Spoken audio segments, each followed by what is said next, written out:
Gostaria de convidá-los para entrar em contato com os conhecimentos que o Jung desenvolveu por uma vida. Diante desses conhecimentos, percebemos uma realidade psíquica inédita, não para nós agora, a partir dele, mas que ele intuitivamente desenvolveu com muita competência. Nesse primeiro contato, eu gosto de começar a apresentação dos conceitos historicamente. E historicamente tudo se inicia tecnicamente falando, já que ele já tinha outros pensamentos anteriores até a própria faculdade, mas para o que nos interessa, partimos da associação de palavras. Eu vou apresentar para vocês um resuminho em alguns minutos, talvez meia hora, 40 minutos, convidando-os para seguir o rastro dessas descobertas e das minhas sugestões de como entendê-las. Não sei se são certas as minhas sugestões ou erradas, só sei que é o que eu pratico há décadas. E com resultados que eu entendo que são adequados para o conceito desenvolvido. O próximo passo, se vocês aceitarem, eu vou instigá-los a fazerem perguntas. Convidei um grupo de pessoas para fazer esse encontro inicial do projeto. E se vocês estiverem interessados, então, por favor, nos procure e a gente vai fazer aí um encontro quinzenal de 2 horas de duração, levando em consideração, insisto, o período, né, o projeto e o desenvolvimento histórico. Cada trecho vai acompanhando as descobertas ano a ano, década a década do Jung. Esse é o meu convite. Fiquem à vontade, gostaria da presença de todos. O motivo desse encontro é apresentar os conceitos jungianos e eu gosto particularmente de instalar os conceitos desde o princípio, desde os primeiros elementos que o Jung percebe, é claro, do ponto de vista científico, do ponto de vista de médico, já porque tem outras descobertas, insinuações anteriores. Mas, para aquilo que é o projeto, interessa discutir como ele vai fazer uma leitura diferente dos demais. E essa leitura parte da associação de palavras. A associação de palavras era um conceito de época muito comum. Muita gente fazia isso. Dezenas de profissionais, inclusive o Freud e outros tantos, já estudavam a associação de palavras. E o que é associação de palavras? É como eu vou amarrar na palavra numa emoção. Como uma emoção vem à tona a partir de uma palavra. Todo mundo sabe disso, aqui e no mundo. Quando você desenha para uma pessoa um cenário, você pode dizer, nossa, que horrível isso. Eu, por exemplo, fico imaginando quem come quiabo. Nada contra, mas eu fico imaginando quem come quiabo. Então, para mim, quiabo já fala, eu imagino a cena. E a associação de palavras de Cão do Jung, seguindo um pouco a rota dos demais, consistia no seguinte: colocar uma palavra qualquer e a pessoa que estava no laboratório disso teria que responder o mais rápido possível uma palavra coerente, sintonizada com a palavra estímulo. A palavra estímulo, por exemplo, sol, poderia produzir uma série de outras palavras a partir do outro. Estrela, lua, calor, deserto, qualquer coisa que o indivíduo associaria à palavra sol imediatamente. Com o tempo, ele produziu uma centena de palavras que eram dirigidas ao elemento que está em análise, e ele produziria, então, o mais rápido possível, associações como essa que eu descrevi agora há pouco. A partir do estímulo, eu devolvo. A maioria das pessoas entendia que o fenômeno estava na separação, na subjetividade da palavra, sol. Então, se uma pessoa falasse lua, eles pensariam por que ela falou lua. E por que a outra ia falar estrela. E por que, então, por aí. E as palavras, que nós vamos ver daqui a pouco, que tinham um outro tipo de resposta, ou falta de resposta, eram consideradas palavras que a pessoa desconhecia a ligação, a sintonia. O Jung vai pensar diferente. Ele vai pensar que é nessa palavra que você não consegue responder que está o problema. E ele vai dizer, então, que o tempo de resposta diante da palavra estímulo, a maneira como eu vou responder por essa palavra estímulo, a resposta corporal, qualquer coisa que sugira que essa palavra estímulo remeta ao indivíduo para uma angústia.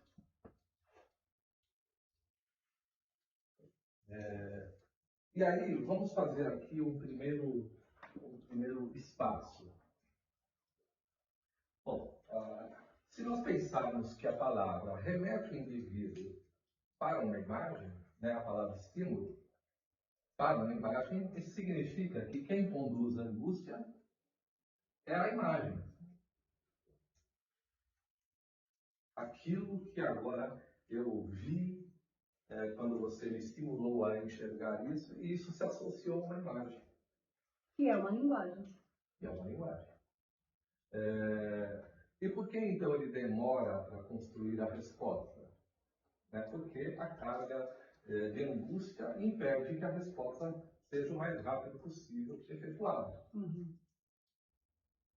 Aí vamos enxergar algumas coisas, pessoal. Vamos lá. Eu gosto desse olho.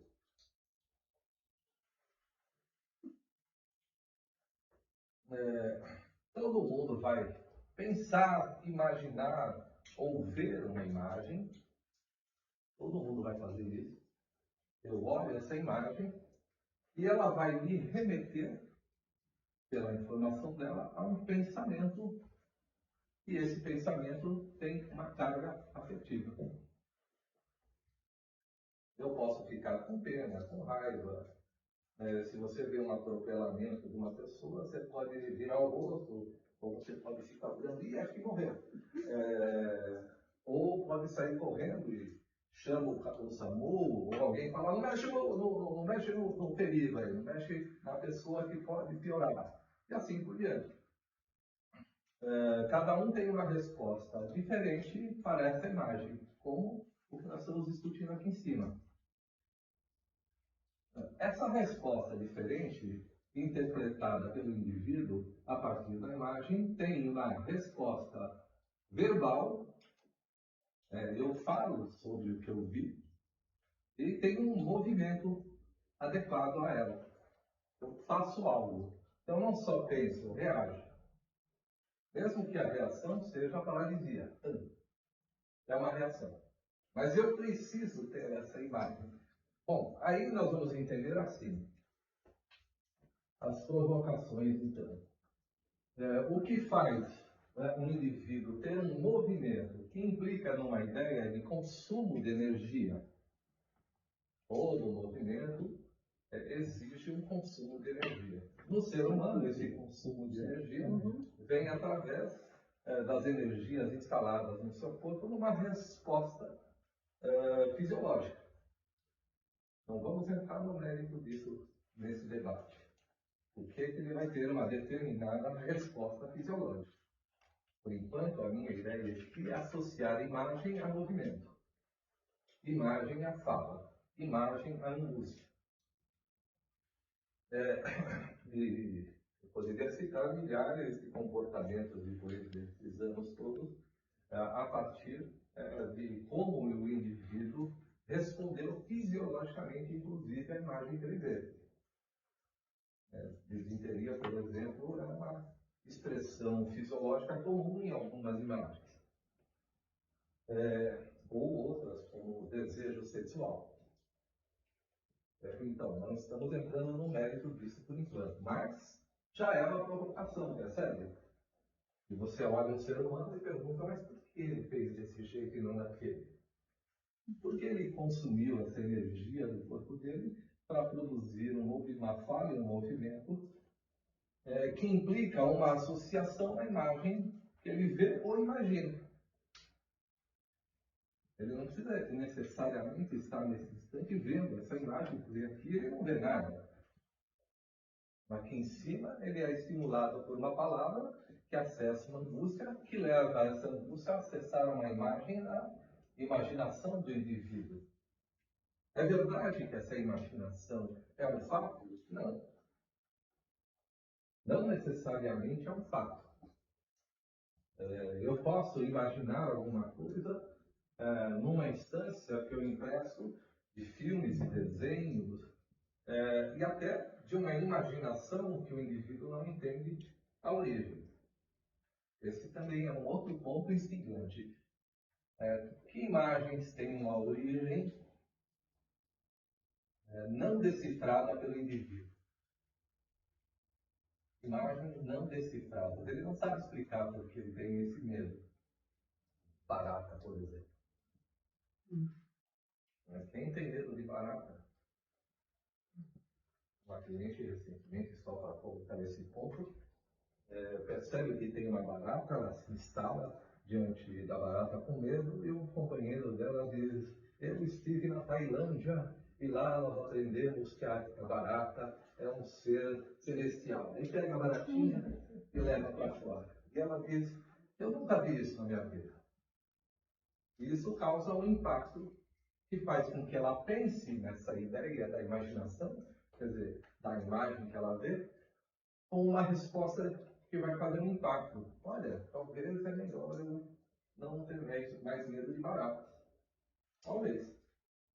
Mas ela precisava de uma referência de alguém que diz: para mim, barata não é problema. Na Tailândia nós aprendemos que é um ser celestial. É budismo, possivelmente, né? Então, vamos pensar um pouco mais agora, pessoal. Por isso que eu acho que esse movimento que eu fiz contém um monte de perguntas a serem feitas. Como o corpo reage fisiologicamente? Que imagens podem suscitar emoções? Nós falamos da angústia, mas eu poderia dizer entusiasmo, né? Eu poderia dizer desejo ou excitação. Eu poderia colocar um sem fim de respostas emocionais diante de uma determinada imagem. Senão, masturbação não seria possível. Porque ela não está acontecendo. O ato não acontece. Acontece numa imaginação. E devemos supor, então, pessoal, percebe que se a imagem tem uma resposta emocional de movimento, de ação, se isso tudo tem uma resposta de ação, poderíamos perguntar que a imagem em si exige a ação.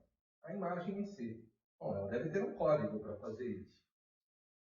Você entra numa festa e olha para uma pessoa e de repente você diz: nossa, essa pessoa me impactou.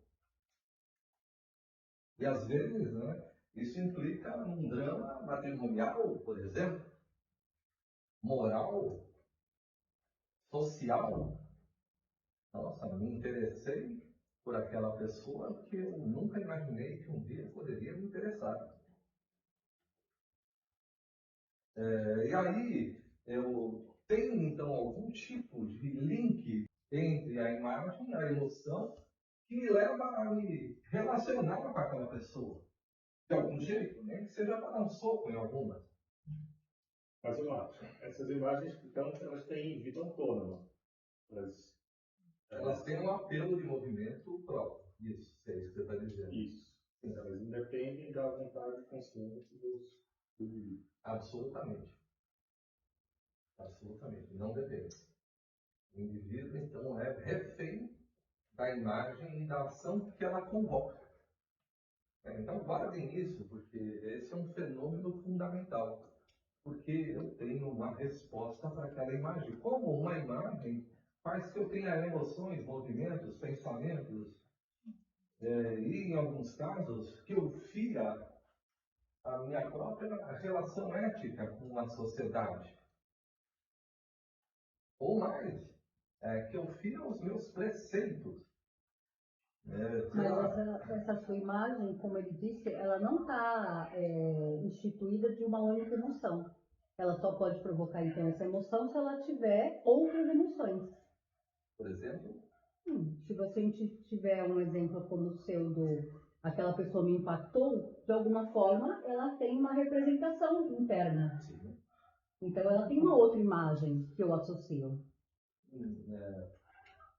Tá, eu entendo. Você subjetiva a imagem que você Sim. vê e tem uma resposta própria, mas é o que eu disse. Mas não é uma única emoção, é isso que eu estou dizendo. Existe uma imagem sim. que traduz várias emoções, mas eu só vejo uma, provavelmente. É como um atropelamento. Exato. Você tem um atropelamento que, para mim, ele é só um atropelamento. Isso ela pode estar associada a outras, né? Isso. Mas nessa complexidade. exatamente nessa complexidade. Então, o que o Tiago está sugerindo é que, de qualquer maneira, essa imagem exige um movimento e uma consideração. Eu vou pensar nela e vou ver que o movimento que eu faço tem uma situação própria para isso. Tem um filme do Selton Mello que chama O Cheiro do Ralo, em que o indivíduo ele só fica só focado na bunda da mulher. Ele apaga todo o restante e ele, assim, e aí acredito que é uma, assim, se a gente for pensar em outras linhas psicanalíticas, é uma estrutura obsessiva. Mas aí você vê que é uma imagem, então, que tem uma imagem mais erótica, enfim. Mas que para aquele indivíduo convoca de uma forma que não mexeria com outro indivíduo, por exemplo. Não naquela intensidade daquele jeito. Mas vamos supor que milhares de indivíduos tenham esse tipo de estímulo.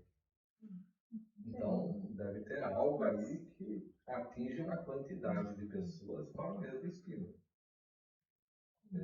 Há um coletivo que se submete a um estímulo próprio. Já é arquetípico já.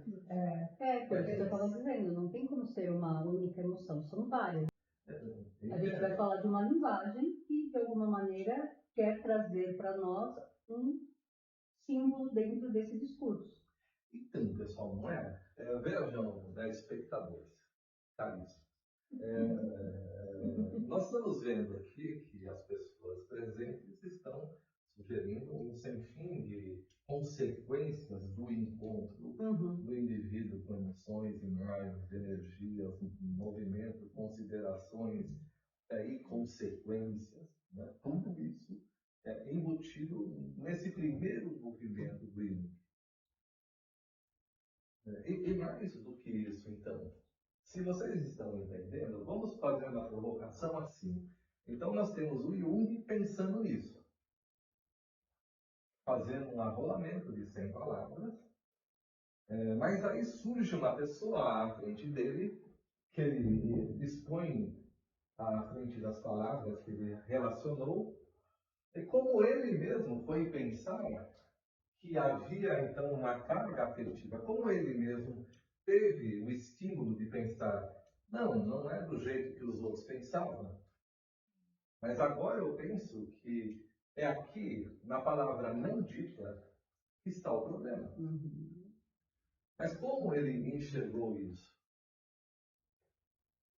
E durante, então, toda a vida dele, nós vamos ver como esse tipo de percepção dele, de que ele enxerga algo que os outros não estão vendo, e que, a partir daí, ele delineia uma consideração científica, de acordo com ele, não vou defender isso agora, uma consideração científica. Então, se existem milhares de pessoas fixadas numa bunda obsessivamente, então essa bunda não é uma bunda. Do ponto de vista de um elemento imaginário qualquer. Ela afeta algumas pessoas de um jeito que não afeta outras. Essa, para mim, é a grande sacada, uma das primeiras grandes sacadas dele. Perceber que aquela resposta tinha tudo isso que nós discutimos até agora. Um movimento embutido, né, um pensamento embutido, uma emoção embutida. Esse pacote de respostas ele vai chamar de complexo.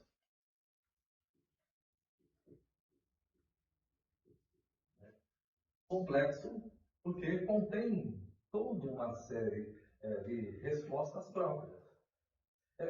Vamos pensar numa outra coisa, aí para ampliarmos um pouco esse conceito. Veja, na construção que ele faz, suponhamos que tenham 6, 7 palavras que mostraram uma carga afetiva. É aí que ele relaciona essas 6, 7 palavras e vai relacioná-las entre si. Como se ele estivesse juntando uma série de imagens, uma ao lado da outra, e tentando enxergar um teatro.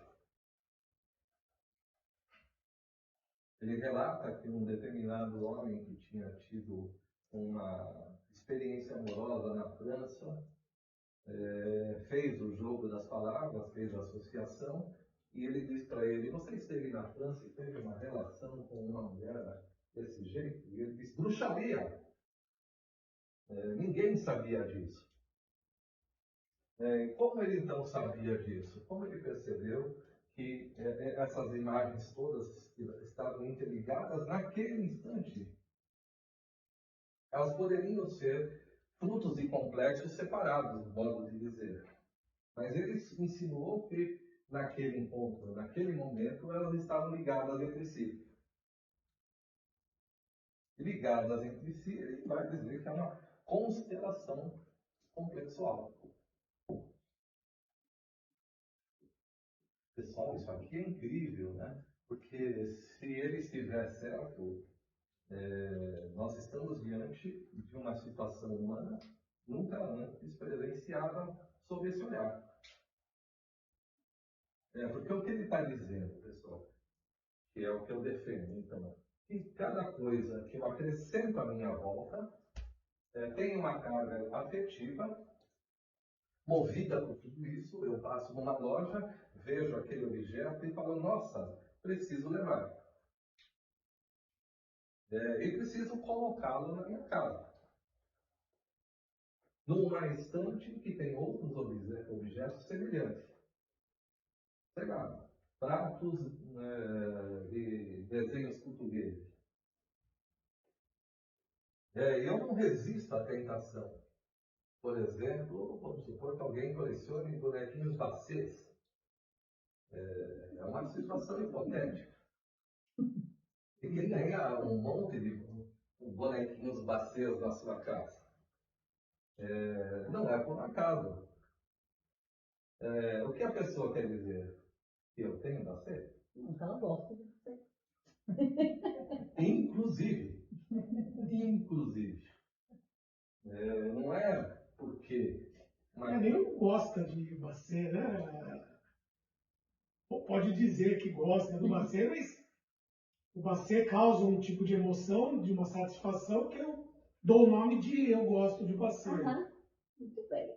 Exatamente. O bacê esconde algo. Está informando, eu quero dizer algo com esse bacê aqui que nem eu consigo ainda. Exatamente. E quanto mais, então, eu agarro afetivamente a esse objeto, qualquer que seja ele, ou eu o agarro como uma mensagem embutida, ou eu o agarro, como nós vamos ver em discussão, substituindo um outro objeto. Então ele é um símbolo, né? É um movimento simbólico, que envolve, porque vamos pensar, e aí um elemento polêmico, né? Porque a humanidade, de repente, produziu uma admiração por cachorros no planeta inteiro. Nossa. Então, o que significa isso? Tem umas hipóteses, mas elas não cabem aqui agora. Então vai essa mesmo. Mas é um movimento mundial, não é um movimento local. E se é mundial, então isso tem uma presença psicológica por baixo. Mas eu vou te dizer que ele é muito mais intenso no Brasil do que no resto do mundo. Ele tem essa representatividade nos Estados Unidos, no Brasil e na Itália. É um ponto de vista. Não, os animais, os cães principalmente. Cães, gatos e alguns outros animais domésticos. Parece que os chineses gostam de gafanhotos. É uma coisa mais ocidental mesmo. É. Mas eu não consigo imaginar. Mas não é em todos os lugares. Ainda tem muita gente. Não é tão fã. Mas entende? Como linkar imagens, movimentos, emoções e uma estrutura que vai apresentar para a sociedade um indivíduo extremamente único, subjetivo na união das peças que o cercam. Não vão ter dois, conduzindo, né, o seu cenário constelativo e contextual. Então é isso que nos faz únicos, né? Porque diante de uma imagem que ela pode ser carregada de um conteúdo coletivo, é percebida num aspecto individual, transforma em uma experiência, é vivida apenas por aquela alma. E isso torna o ser humano. O pessoal daí, eles vão ver que há um sem fim de considerações também próprias para isso. Porque vamos pensar que numa sociedade como a nossa, cor de camisa, por exemplo, tem milhares de cores. Uhum. Mas se nós voltarmos 9.000 anos para o passado, nós vamos ver que o conjunto estimulante dos objetos é pequeno. Eu não tenho tantas variantes. Aliás, até porque a cor nem era algo que ganhou uma ciência como hoje. Então, a capacidade de subjetivação do primitivo é menor. O que vai torná-lo refém de um coletivo. Todos nós comungamos das mesmas comidas, das mesmas cores, das mesmas danças.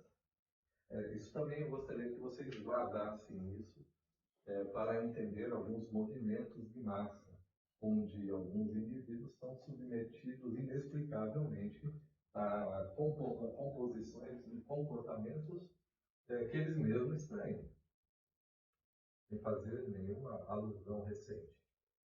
É um fato antigo que é reconhecido no mundo inteiro. Como é que o indivíduo perde a sua subjetividade e é engolido por uma objetividade coletiva. Isso vai nos levar a conceitos ou conceituações próprias, vamos dizer, da política, da sociologia e assim por diante. Nossa questão hoje aqui é instalar as inquietações das observações que estão por baixo daquilo que se percebe inicialmente. A minha ideia aqui é colocar um monte de coisas nessa lousa derivada de uma experiência inicial que tinha como objetivo entender a resposta emocional do indivíduo. E como vocês estão vendo, espero, essa resposta inicial, ela tem por trás dela um universo inteiro. Que, além disso, na minha sugestão de amarrar uma constelação cada vez mais subjetivável, implica, então, numa oferta construída para essa subjetivação. Eu gostaria que vocês também prestassem atenção nesse elemento. Significa, então, que lá atrás o ser humano tinha poucas opções, né? O olhinho dele estava aqui e ele tinha poucas coisas para ver. Possivelmente não daria nem para fazer uma associação tão imensa. E ele nem precisaria disso, porque a angústia do indivíduo lá atrás deveria ser estrita ao conjunto de elementos que o excitam. Mas como então como eu vou pensar, falar e mover para um objeto novo? De onde ele vai surgir? Veja, pessoal, isso é incrível, não é? Porque se nós estamos falando até agora que os objetos que nos atraem, eles estão na nossa frente, mesmo que alguns sejam imaginários, um palhaço assassino, desenho da filha de um cliente, um elefante voador, que podem fazer parte, sim, de um imaginário que tem uma informação simbólica por trás. Outro elemento importante para se desenvolver, o que é o símbolo. O símbolo, então, é a bunda do exemplo? Sim. Bom, se ele, então, é simbólico, ele foge de uma literalidade e se instala dentro de um outro tipo de excitação, de convocação. Outro elemento que nós vamos ter que entender melhor. Mas esse exemplo que eu estou trazendo agora mostra que há uma angústia no indivíduo para vivenciar uma experiência que não está no espaço que o cerca.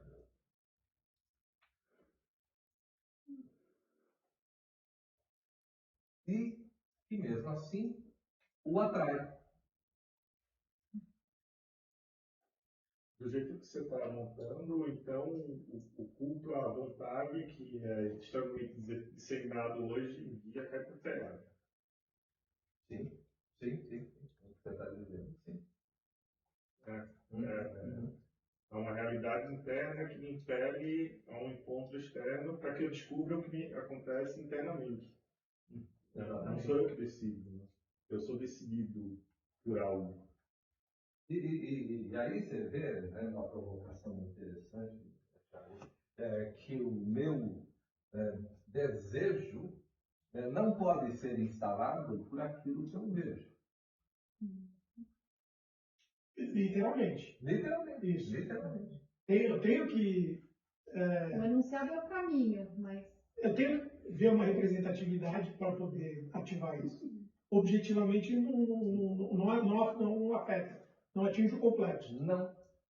Mas não é fantástico, pessoal, como uma coisa que eu não sei o que é, absolutamente não sei. Não sei nem escrever. Está me convocando imensamente. E que faz eu atropelar todas as coisas que eu sei. Até um ponto em que tudo aquilo que eu quero não me agrada. Tudo aquilo. Então, falta algo. Falta aquilo que eu não vejo. Como diz a Gil, a busca da minha existência. Por isso que eu vou atropelando todos os objetos. Por isso que eu vou retirando sistematicamente, como se fosse uma tentativa de eu, esse não, esse não, esse não. Então, quanto maior a angústia, mais objetos eu crio.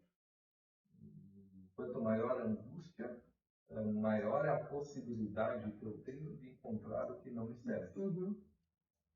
A angústia é o fio condutor.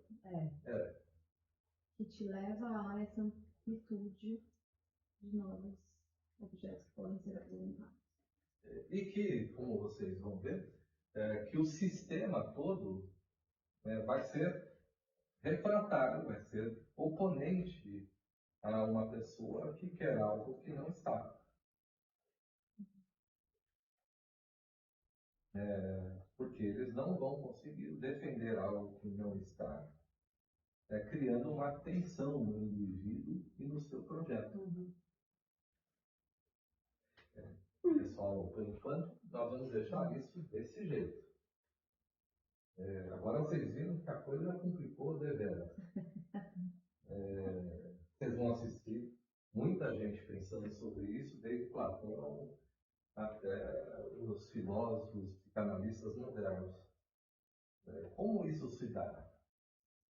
Pessoal, como eu posso desejar ou sentir uma vontade de ter algo que não existe? E nego tudo aquilo que existe. Que nem geladeira quando a gente está com fome. Você abre e fala, não tem nada. Aí você fecha a geladeira e vai dormir com fome. Não tem nada nessa geladeira. Mas continua com vontade. Porque não é que tem vontade por algo que não existe. Tem uma vontade. Mas o prazer é abrir a geladeira. O abrir a geladeira é uma forma de dissipar um pouco, de canalizar, é por onde flui aquela vontade. Então, Mas beijar alguém na balada, então vai na mesma linha. eu vejo que sim. Você beija alguém esperando um beijo especial como aquele lanchinho especial que não está na geladeira. Aí é que tá. Eu penso que é isso, que é isso. Pela lógica, por tudo racional que eu construo, só pode ser. Estou na balada, vejo aquela mulher linda, eu falo, como que vai dar errado uma coisa dessa? Exato. E ela dá pisca para você. Exato. É incrível. Você falou, achei. E dá errado. Por quê? Porque não é aquilo, mas na minha imaginação... Você comeu a geladeira inteira. Isso. É a imagem. Aí depois volta ficando angustiado. Não é que volta, porque nunca deixou de ficar. Nunca deixou. Mas é uma esperança, né? Você vê que é uma chance de eu olhar a geladeira e falar, deve ter algo lá dentro. Por isso que eu falei que o prazer é abrir a porta da geladeira. Não, é que nem... Você vai numa sala, você acende a luz, está queimada. Você vai de novo. Como se... O Aladim vai lá se lâmpada. E É a a mesma mesma coisa. Você vai na geladeira, volta aí, daí a pouco, deixa eu dar mais uma olhadinha e volta.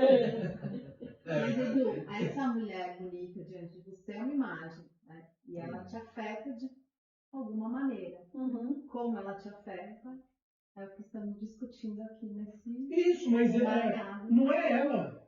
É a imagem. Quando eu a vejo, é a pergunta sol. Isso. Ela ativa a lua, a imagem. Aí eu falo, entendi, é isso. Sabe que vai ser um gancho, né? Só que não é isso. Eu que vejo que é isso. Mas a mulher mesmo não tem nada a ver com isso. Aí eu penso, sabe o que eu penso? Eu penso na óculos, na construção final, da lapidação da estrutura subjetiva e os meios que você vai chegar até lá. Isso. Por isso você precisa É dela. lápis filosofal. Não, sim, tem a importância, tem o papel claro. Mas como ativador disso. Isso. Só como um gatilho. a espoleta. Exato. É o que te move, na verdade, né? Senão a gente pararia no primeiro movimento, a primeira imagem que nós encontrássemos seria o fim finito, você moveria ali. Tem que ter um estímulo, ou um prazer, ou uma energia que te mova a ficar encontrando essas imagens da sua única lua. Mas vai ficar, que nem um radar. Sim. Por exemplo, não tem a mulher na balada. Eu vou ver outra coisa. Posso ver uma bebida que, nossa, esse drink deve ser. Ou, não deu nada a balada. Chegar em casa e abrir a geladeira. Ou ficar bêbado. Ou ficar bêbado. Ficar bêbado, é verdade. O fato é que, que era o que eu ia perguntar. No fim, a raiz vai ser a mesma. E não é a imagem. É a natureza dessa emoção, que é o que eu quero entender. Mas a imagem, ela encarna, né? Ela ajuda, ela conduz a gente para essa. Ela catalisa, exatamente. Mas veja, então, o que vocês estão sugerindo, que é muito interessante, é que existe uma ponte que atravessa por uma emoção que supõe-se vai lhe trazer um gozo, vai lhe trazer um prazer. Sim. E que quando eu não encontro isso, eu não encontrei vida. Sim. Do ponto de vista de vida, do ponto de vista de acrescentar apresentar algo à minha volta que me dê uma emoção própria registrada como tal, vida. Propósito, então, da terapia. Propósito da terapia. O que nos traz vida? Aquilo que não está, aquilo que nos traz angústia.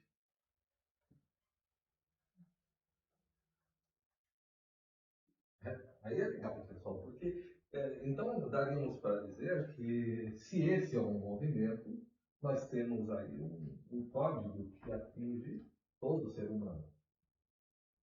Alguns têm um ímpeto maior para buscar a vida do que outros. Mas não esqueçamos, né, que lá no primitivo você tinha alguma coisa que chamava a atenção de alguém para além daquilo que existia. Mas a maioria, então, estaria aprisionada naquilo que existia, como uma representação de que o que estaria para existir só poderia existir mediante uma pequena parcela que sentia a falta daquilo. As outras não sentiam.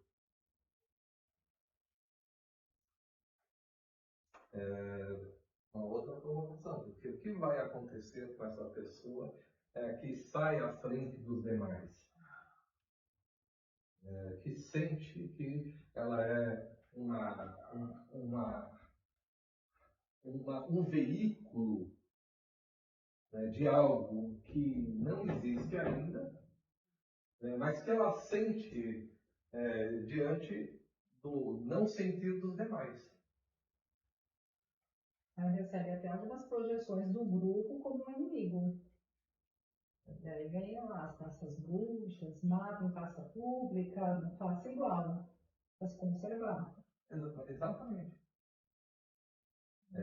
É o tempo, né, de você registrar, é isso que o Campbell e o próprio Jung vão sugerir, que é a construção do mito.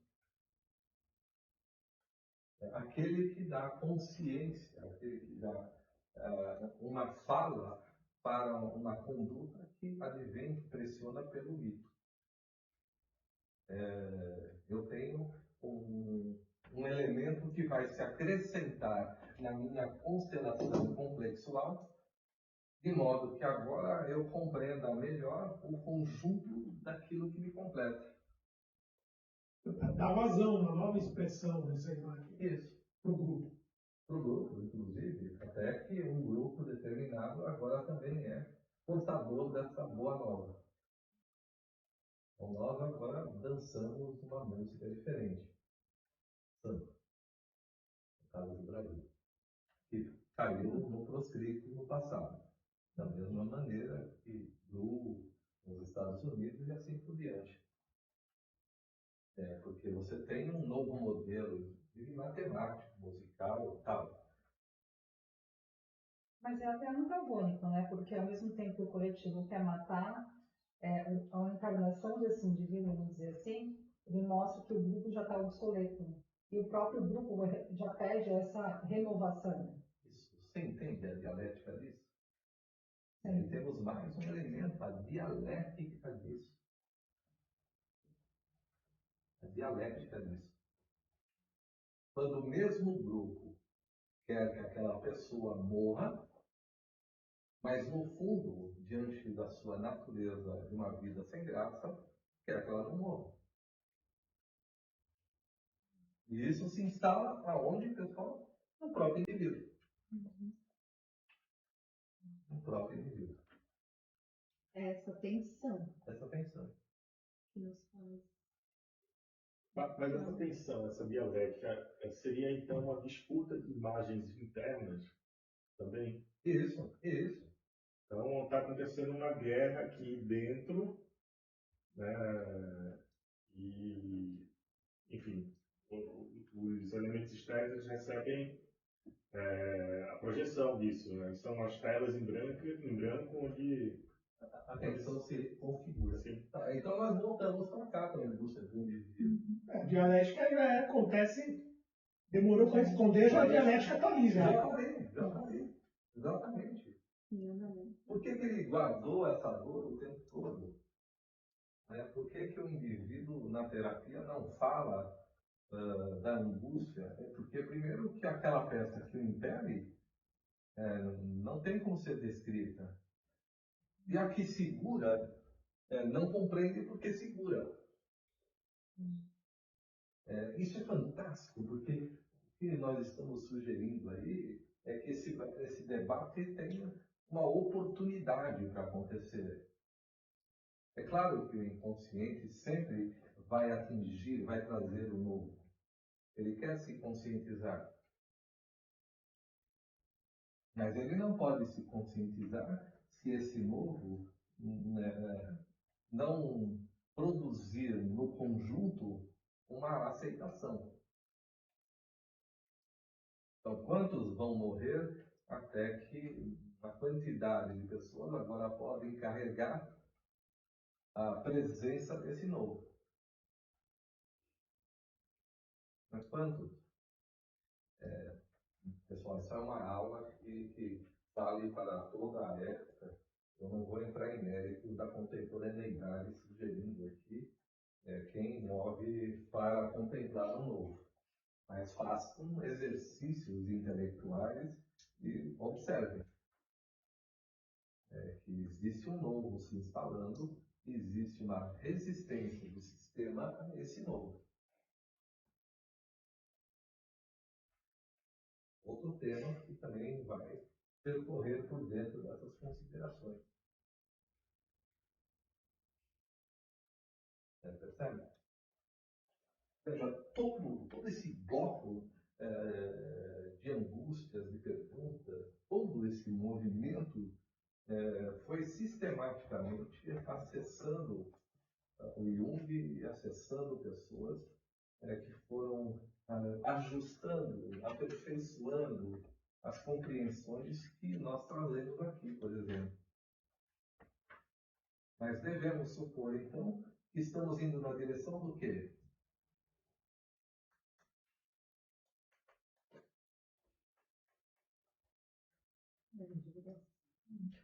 Da individuação.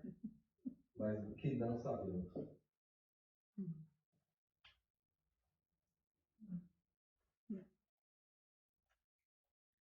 Então, esse é um outro ponto. Esse é o propósito.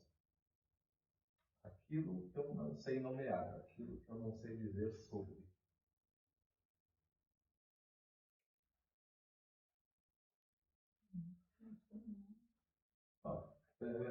Veja, pessoal, a minha ideia hoje era apresentar inquietações. Eu só estou colocando um jeito de pensar tudo isso, que é um jeito somado às contribuições de todos os presentes aqui, e que eu entendo que podem ser ampliadas com perguntas de outras pessoas que, espero, ao assistir o que eu estou dizendo, se incomodem e acessem essas perguntas.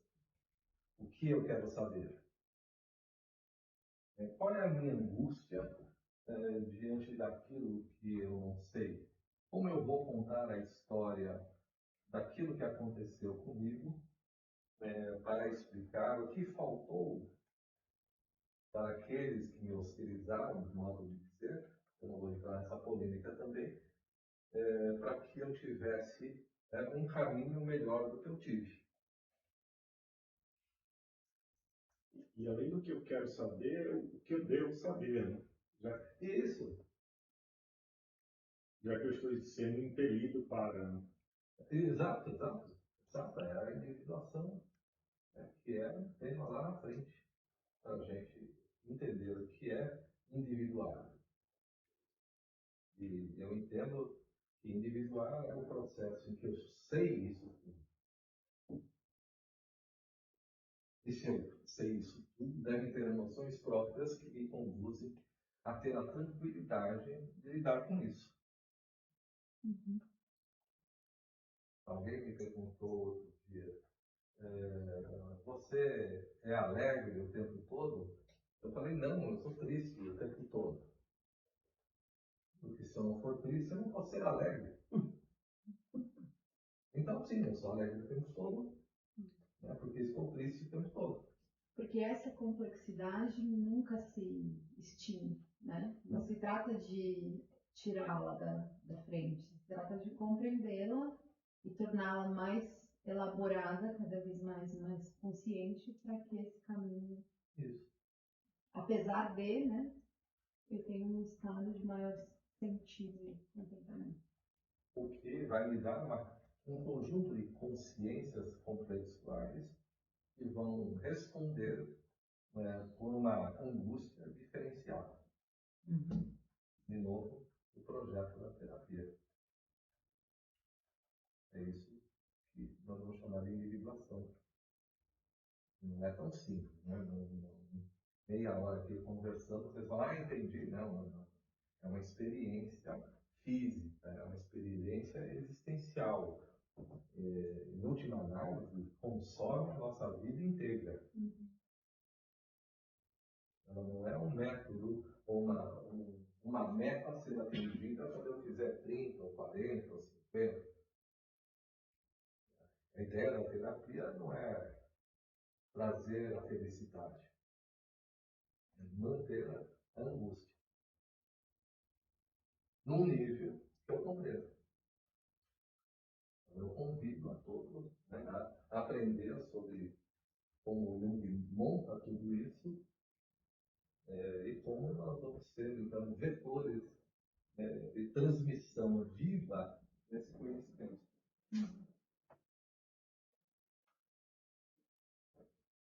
É isso. Muito bom. Obrigado por